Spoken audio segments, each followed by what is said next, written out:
and tonight is we wanted to use a lot of guys on the mound, and certainly, Trevor earned the right to start.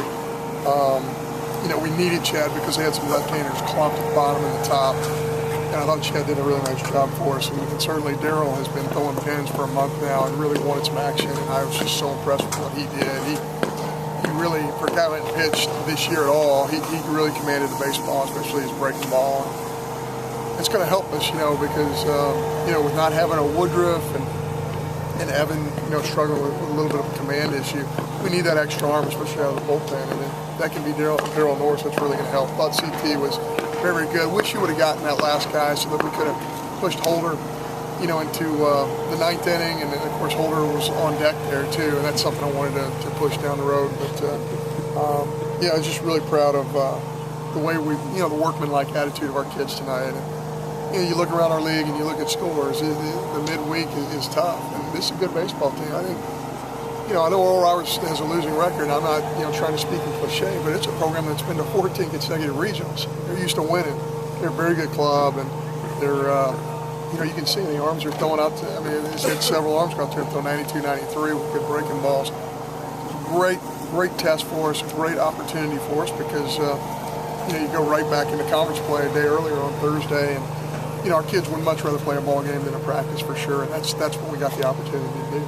Silly question, John. What does it mean for Daryl to step on a baseball field and have something good happen? Oh, it's huge.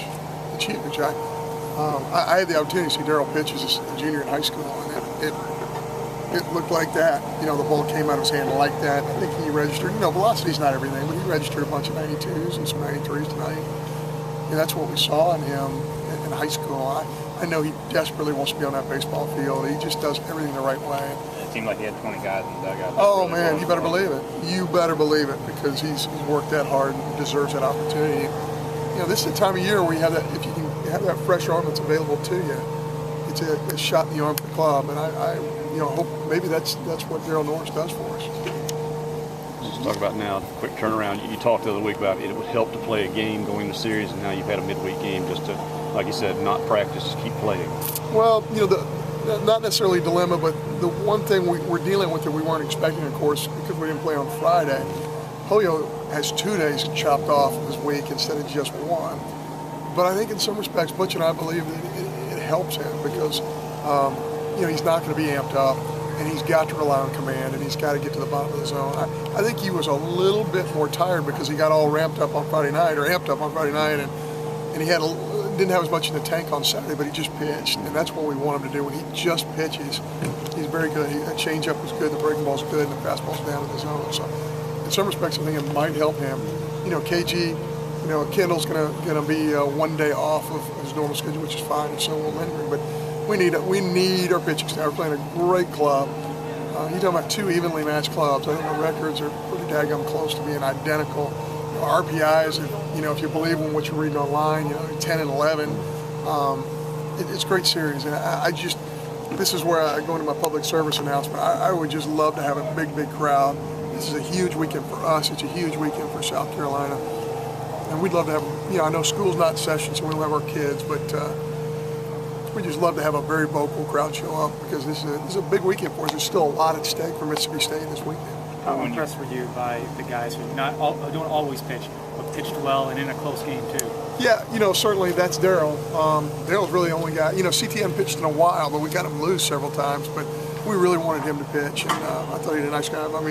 Anytime you're watching a 5'8", 5'9" guy running up there 92, 93. The guy's got a great arm. It's just so much fast twitch. And again, Daryl's outing was special because that catapults you.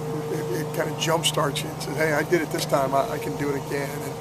And we're going to need somebody like that. Benny wasn't available to us because of the great job he did on Sunday. You need another guy. Daryl jumps forward. He's a junior. He's been here 3 years. He was that guy tonight, so that's special. Your guys, John, that you brought in as dual threat guys when you first got here, Daryl Norris, C.T. Bradford, kind of led you through a game that you needed. Yeah, that's a good point. Yeah, both those guys. And they both pitched very, very well tonight, and we're going to need them. We're going to need them on Thursday, Friday, Saturday, and we're going to need those guys in tournament play as well. What does it mean to the offense when Alex and Adam are up on top, setting the table with the offense? Well, I think Adam's one of those kids that when he bleeds some balls and doesn't hit some balls hard and they still become hits, I think that's what really gets him going. I think that really gets his confidence going. He's a hit machine. You know, I mean, it's not.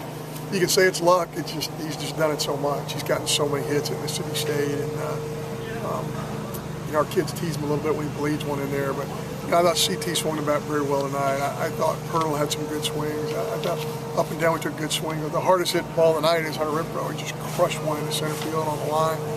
You know, didn't get anything to show for that. But again, I thought we didn't sequence our hits, but for the most part, we had pretty good at bats in this ball game.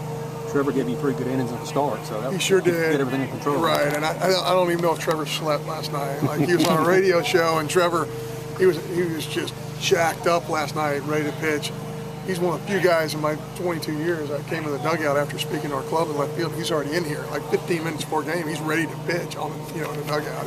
He's that guy. He's just an energy guy. And he's done so well in the pen and worked so hard. We really wanted to. And I thought, you know, his first, 25, 30 pitches were very good. I thought he got a little tired in the fourth because he hadn't been extended like that this year. Do you think there was some nerves in the beginning? Because for the second and third, he really settled down. Yeah. I'm sure there were a little bit of butterflies for him because he really is somebody who treasures every opportunity. He's probably got a little excited, but you know, that breaking ball is real, and it's gotten better and better and better, and we're going to need it.